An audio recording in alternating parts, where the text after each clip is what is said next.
ምሳሌ ቀጣይ ክፍል። ጤና ይስጥልን ውድ የተከበራችሁ ቤተሰብ። እሰይ ብሩኬ ድነዋል፣ ወደ ራሱ ተመልሷል። መጀመሪያ መግቢያውን አይታችሁ አቤት እንዴት ደስ እንደሚል ማለት ነው። ምክንያቱም ባለፈው ክፍል ላይ ብሩኬ እንግዲህ ይሞታል ይኖራል ብቻ ነው በቃ ግራ የተጋባ ነገር ውስጥ ነበሩ። ግን ታዲያ ፈጣሪ ይመስገን ማህሌት የላከችው መድኃኒት አልዋሸችም ማለት ነው። ግን ደግሞ ብሩኬ አንላቀቅም፣ የኔና ያንተ ነገር ገና ነው ብላለች። ነገሩ ምንድን ነው? እሷ ከመድብል ለማብለጥ ነው። ምክንያቱም አይለቃትም። በብሩኬ የመጣችበትና ለቀቃት እንጂ መቼም ቢሆን መድብል ምሕረት አያደርግላትም ነበር። ስለዚህ ግዴታ የወደፊት ህይወቱም እንዲቀጥል እሷም ደግሞ የያዘችውን ስራ እስከ ጥግ ድረስ ለመሄድ ፈልጋለች። ደግሞም ማህሌት ገንዘብ ትወዳለች።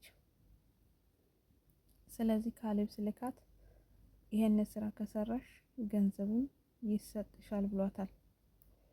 ስለዚህ ማህሌት ብርም ገንዘብም ስለሚያታልላት ይሄን ነገር ግዴታ ማድረግ አለባት። እናም ብሩክን የሚያድን ወይንም የበላው መርዝ እንዲያከሽፍለት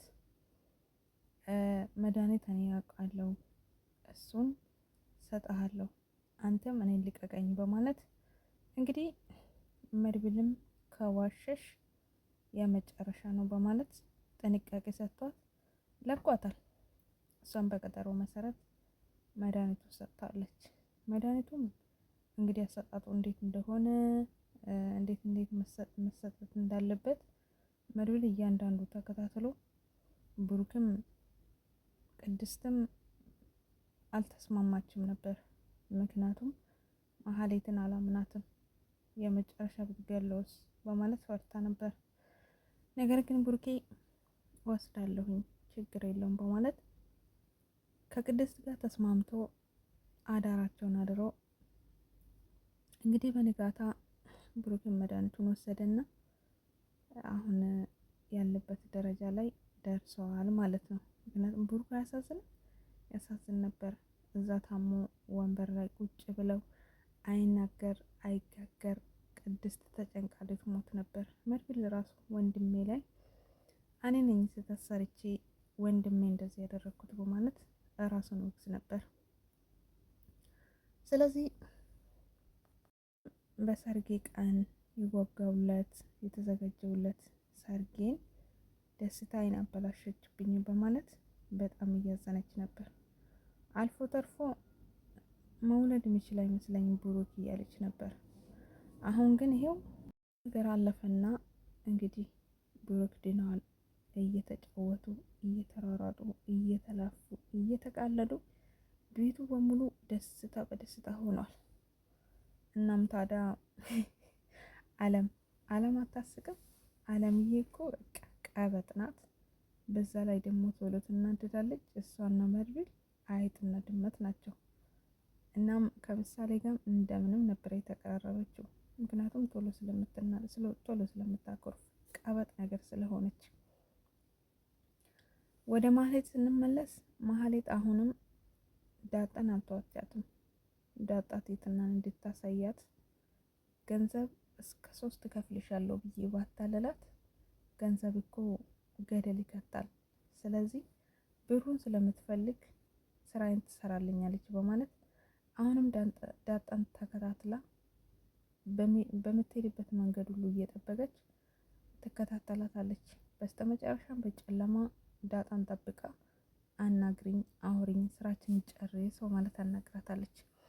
ዳጣ ግን አንቺ ሴትዮ ተይኝ፣ አንቺ መቼም ከጥፋትሽ አትማሪም፣ እኔ ለገንዘብ ብዬ ቤተሰቦቼን አልጎዳም፣ ጥፍልኝ ከዚህ በማለት እንግዲህ ዳጣ መሀሌትን በድንጋይ እያሯረጠቻት ነበር። መሀሌት አሳቀችኝ። ልብ እኮ የላትም እንደው በቃ በአፍቻ መናገርና አለዋለው ማለት ነው።